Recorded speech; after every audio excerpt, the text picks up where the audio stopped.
మార్చి 18వ తారీఖు నాడు ఢిల్లీలో మొత్తం కేంద్ర కార్మిక సంఘాలు, స్వతంత్ర ఫెడరేషన్లు అన్నీ కలిపి సమావేశం ఏర్పాటు చేయడం జరిగింది.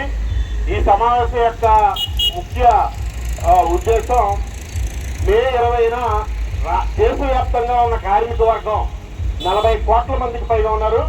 వీళ్ళంతా కూడా సమ్మె చేయాలని చెప్పి నిర్ణయించడం జరిగింది. ఈ సమ్మె ఎందుకు చేస్తున్నారు అనే దానికి ప్రధానమైన కారణం ఒకటి, 4 లేబర్ కోడ్లని కేంద్ర ప్రభుత్వం పట్టుకొచ్చింది. కోవిడ్ సమయంలో కార్మిక వర్గం కానీ ఈ దేశంలో ఉత్పత్తికి సంబంధించిన 2 ప్రధానమైన వర్గాలు, ఒకటి రైతాంగం, రెండోది కార్మిక వర్గం.